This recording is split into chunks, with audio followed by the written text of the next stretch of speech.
Yo, what's going on guys, I'm here, welcome to my Hallow End gold making guide. Now Hallow End is an event in World of Warcraft that goes on from October 18th to November 1st. Now there's a couple of different ways to make gold during this event, but I'm going to discuss my favorite ones and basically all the methods on how to make gold during the event. So first of all, you have candy buckets. Now if you're going to farm these, I would recommend you download an add-on called Candy Bucket. Now this add-on will show you exactly on the map where the candy buckets are. And you just fly around, you just check your map where the closest one is and you fly to it and pick it up. It's very simple. Now why do you farm these? Candy buckets gives you candies, aka currency, which you can spend for battle pets, which you can sell for gold. Candy buckets also has a chance to give you a wand which can transform party members into different creatures, and this can be kinda sold, where you charge a certain amount, usually 100 gold, to transform someone into a creature. The creature you transform them into is decided by your type of wand. It could be a bat, it could be a leper gnome, and so on. Why do people buy this? Some just do it to look cool, but people usually buy this because it's needed for an achievement during the Hallow End. You need to be transformed into several different creatures. There's 7 different ones you need to be transformed into to complete an achievement. And this is a really good way to make some starting gold if you're either new to the game or you're on a new server. Now, if you pick up every single candy bucket in the game and you find yourself a couple of points or a couple of trick-or-treats short to buy a battle pet, you can do daily quests, which gives you candies or, well, trick-or-treats that you can spend on battle pets as well. But first of all, I would do the candy buckets because they're very simple and you can basically somewhat AFK them, because if you have 2 screens, you can just fly towards a candy bucket and then watch YouTube or watch a TV show on the side. And if you're lacking any trick-or-treats to buy another battle pet after picking up every single candy bucket, I would do some daily quests, or if you just want to capitalize as much as possible on the event, to do the dailies as well. Because I think you can get like 10, maybe 15 treats daily from doing those daily quests. And the event itself lasts for 14 days. So if you do the dailies every single day for those 14 days, you should be able to pick up at least 1, maybe 2 pets from the event from doing dailies. And there's different ways of doing dailies. There's dailies outside Stormwind, where you get, I think it's roughly 10, maybe a bit more candies from doing all those. And then you have the Headless Horseman dungeon, you can do daily as well for more currencies, plus a chance of getting a worthless pet and the mount. You can also get a transmog sword in there, but yeah, that's pretty much it. You get that as well. And there's also dailies in Draenor you can do, but we'll get to those in a minute. So once you have enough currency to buy a battle pet, which is 150 currency, or trick-or-treats, you can buy, I think there's 5 different pets, but the first one, the squishy something, the pumpkin thing, don't buy that one, it's very cheap, doesn't go for anything really. And then there's a feline, the white pet, don't buy that one I don't think, but the 3 others, the Cursed Berman, the Widget, the Departed, and Naxi, those are worth something. The Cursed Berman is roughly 50k gold, EU average price.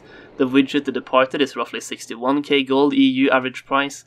And Naxi is the most recent one, recent added pet, goes for roughly 57k gold, EU average price. So those are the pets you should buy once you have the currency. Now you need to have 150 currency or trick-or-treats to buy 1 pet. So you will have to pick up roughly 50, maybe 40 to 50 candy buckets per pet. So it takes some time, but then again, you can get 1 pet every 2 hours, probably 1.5 hours, depending on how fast flying you have and how efficient you are. Now if you're like me and watching TV shows or YouTube on the side, you might fly a bit too far and then have to fly back and so on. It could take some extra time, but it's still worth it.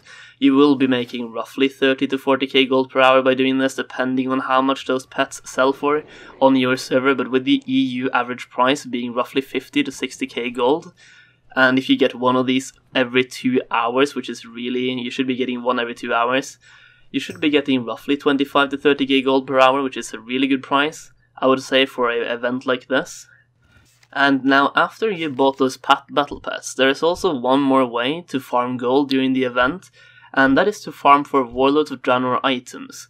Now the one item you can farm for in Warlord of Draenor, or well in Draenor, is the Coin of Many Faces. Now this is a 12k gold EU average price item, but it could be way cheaper on your realm because I've seen it go for 1k, 2k and so on. It has a really good drop rate. But not that many people farm it, but it's a toy.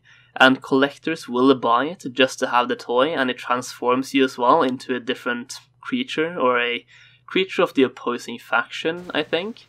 So yeah, you farm this southwest on an island in Shadowmoon Valley called the Isle of Shadows. You farm it around that area and you just kill the mobs and you farm this item. Now the more people you are farming this, the better. The same hyperspawn thing kind of counts here as well, because the more people you are in a group farming, the more kills you get, and the loot is personal, so it doesn't really affect your loot. If you have more people, it's just going to benefit you. And while we're on the topic of Draenor, you can also do dailies in Draenor for spooky supplies, which you can spend on garrison decoration or convert them into tricky treats, aka currency you can spend on pets to make gold. You can get 5 spooky supplies per day, which you can convert into 5 tricky treats at a 1-to-1 ratio.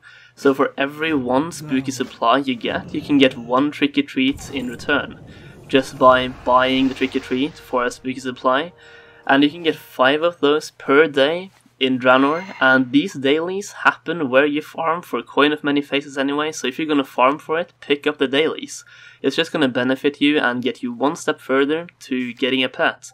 So doing those dailies is just good for you really, and gives you some extra gold. Now those are the ways to make gold in Hallow's End. Now a quick summary. So, the first way, doing candy buckets and farming currencies. Now you farm the currency, aka trick or treat, by doing candy buckets, daily quests, and the Headless Horseman dungeon. You can do dailies in Stormwind, and you can do dailies in your garrison in Draenor. Now you buy the battle pets, and you sell those battle pets for gold. And the second way is to farm for the Coin of Many Faces, which has a 12k average price, and the average drop per hour would be 4 to 5, 3 to 4 to 5 maybe. So you will be getting roughly 30k gold per hour depending on your server, so just try to farm it, farm for 1 hour, see how many you get, and then check out the price on your auction house. Now that's it, that's how you make gold during the event. It's kinda boring, but it's kinda good at the same time because it offers a different way to make gold than just flying from city to city and going to the innkeeper. Picking up a candy bucket is very chill, and you can make gold that way, which is fantastic. So yeah, I hope you enjoyed, I hope you found it useful, and I'll see you around. Peace out.